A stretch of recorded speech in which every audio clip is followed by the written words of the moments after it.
Bonsoir à toutes. Ce soir, on se retrouve une nouvelle fois pour une nouvelle boîte de ce calendrier de l'Avent. Toujours avec la collection Splendeur en flocon, elle est toujours aussi sublime et plus je la travaille, plus je l'adore. Hier, on a réalisé ensemble la boîte Diamant. Alors d'ailleurs, c'était pas celle-ci, c'était celle-ci. Heureusement, je fais tout en double, j'ai 2 enfants, donc ça arrange bien. Mais c'est vrai que vous avez la raison, ça prend de la place, il va vraiment falloir que je réfléchisse comment et concrétiser la finalité de ce projet. J'ai plusieurs idées, rassurez-vous, mais je crois que j'ai trop d'idées et du coup j'ai du mal à choisir. Mais je crois que vous aussi, ça vous arrive d'avoir du mal à choisir.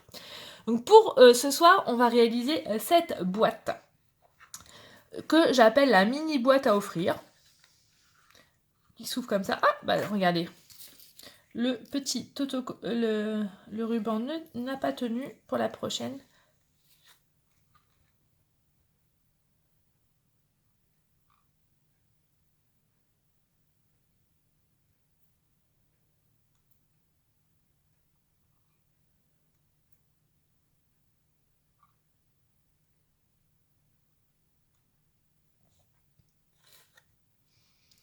Donc, on va le remettre.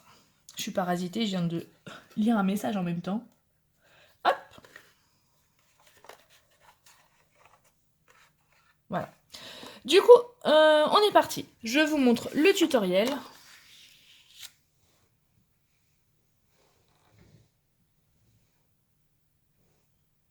Qui est ici et que vous pourrez retrouver dès demain sur mon site internet. Qu'est-ce que on y va? On est parti, donc pour faire ce tutoriel, vous allez avoir besoin en gros de l'équivalent d'une demi-feuille A4. Moi, pour aujourd'hui, j'ai voulu utiliser la couleur Pointe Pacifique. Et donc, on va faire un rectangle de 14 cm. Voilà, 14 cm sur 19,2.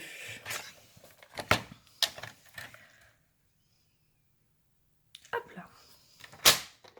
On est parti. Ça, c'est bon. Après, on va marquer les plis dans le sens des 14 cm à 3 cm du bord, d'un côté comme de l'autre.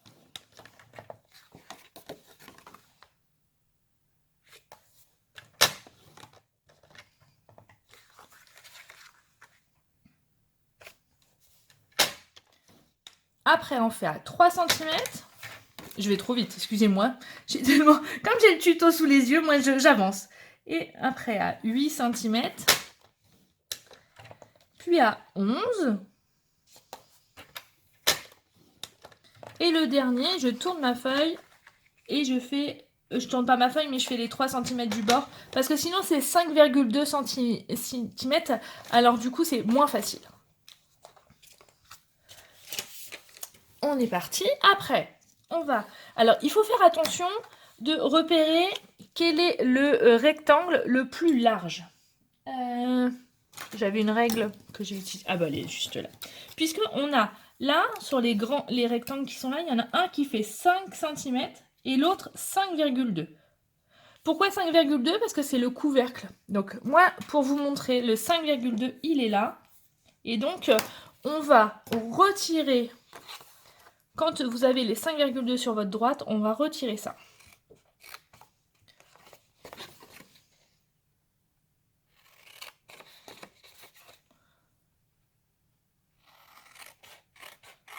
Hop, on retire cette partie-là. Et la même chose en effet miroir de l'autre côté.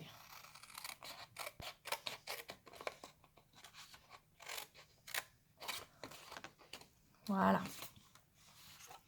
Après, on va couper ici. Et on va faire un petit biseau ici, comme d'habitude. Hein. Maintenant, vous commencez à avoir l'habitude. Là.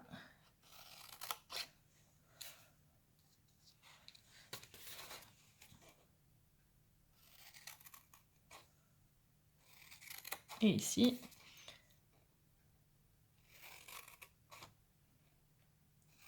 Et ici.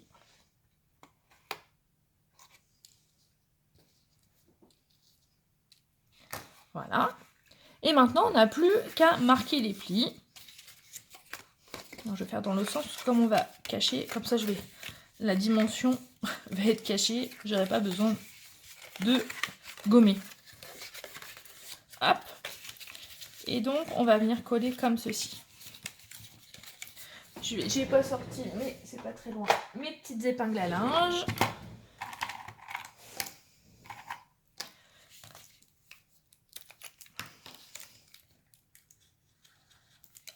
Et je vais venir coller un à un, ici.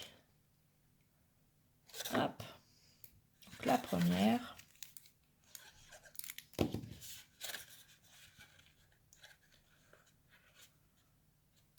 La deuxième.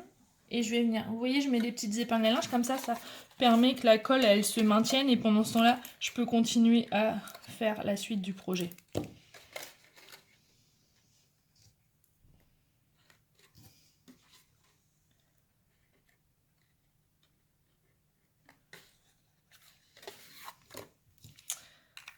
Voilà.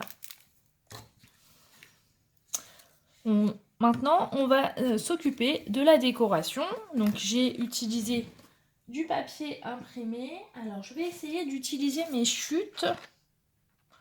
Là, ça va pas être assez grand. Ah, voilà. Avec cette chute-là, je vais avoir de quoi venir. Et donc, on va faire plusieurs découpes. On va faire la première découpe à 4,8 cm.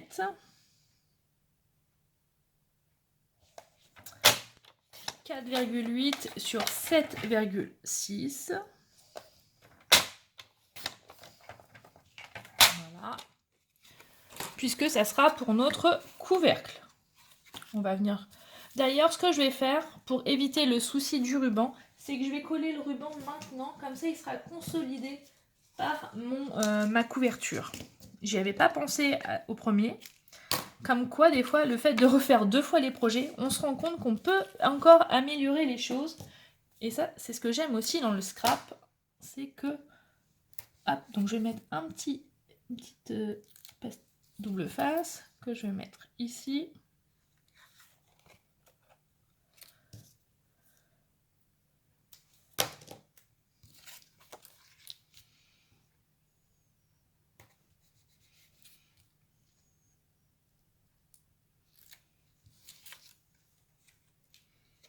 Et ici. Et je vais venir coller là. Et le fait de l'avoir collé à l'intérieur du couvercle, ça va consolider et ça va être plus solide que mon système que j'avais préalablement fait sur le précédent. Hop. Voilà. On va pouvoir enlever nos épingles à linge. Je vais juste en mettre une là et une là pour bien consolider avec le ruban. Maintenant, on va continuer avec la décoration, j'ai envie de décorer la base, des côtés, pardon, autant pour moi, de la boîte. Alors, on a 3 cm, donc on va faire 2,6 cm. Et on en a besoin... Alors, une grande de 7,6. Ah, je crois que je suis hors champ, évidemment. 7,6. Et 2 plus petites qui vont faire, alors de mémoire là, je crois que c'est 5, donc 4,6.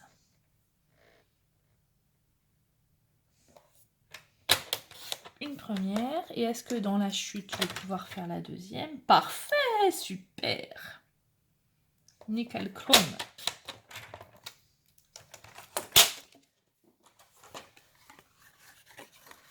Et donc, je vais venir coller ici. Alors, soit vous faites dans le même sens que le couvercle, soit vous pouvez utiliser le recto verso. C'est vous qui voyez. Alors là, on va faire comme ça. Alors, moi, je mets toujours la colle sur le papier le plus petit. Comme ça, ça évite que ça déborde. Je vais faire les côtés. Voilà.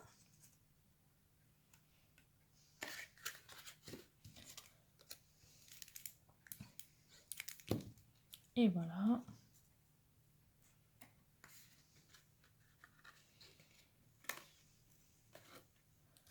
Et pour le couvercle, j'ai après recoupé en biseau. Je trouvais que ça faisait un peu plus joli et c'était plus facile pour fermer et pour emboîter à l'intérieur. Voilà. Nickel, hein?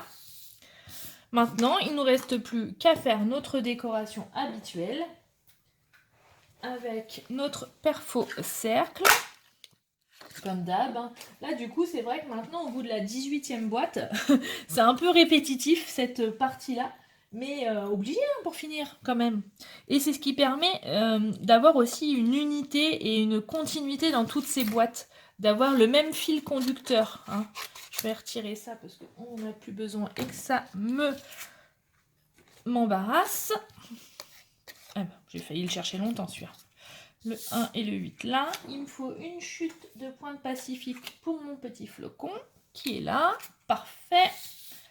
Je ramène ma machine de découpe sur mon plan de travail, sur ma table de salle à manger, hein, surtout. Et donc, je me mets là. Donc, pour le flocon bleu ici.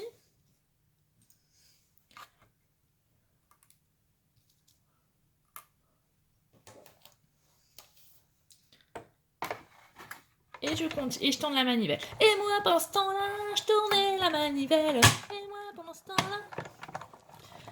Pourquoi je fais 4 fois? N'importe quoi, moi. Ah, des fois, je fatigue. Hop. Donc, on va avoir notre chiffre numéro 8. Parfait. Le 8, le 1. Je pourrais jouer au loto à force avec tous ces chiffres. Hein. Qu'est-ce que vous en pensez? Hop.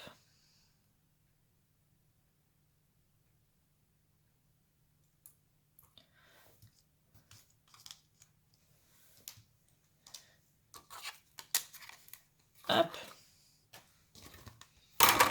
Et voilà. Donc, je mets le petit flocon. Je le retire du dies.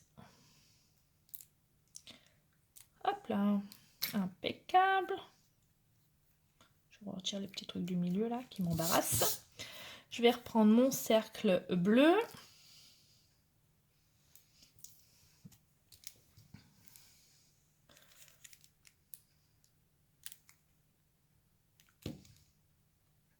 Je vais faire mon chiffre 18, là, cette fois-ci, je vais serrer à droite.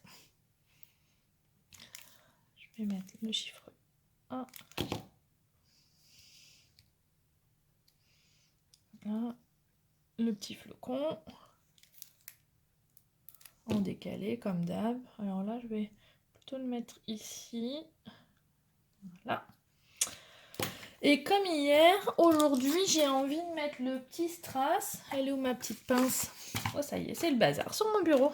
Elle est là. Je vais mettre le strass au milieu. Voilà, j'aime bien changer. Hein. On varie les plaisirs. Je vais prendre une mousse 3D.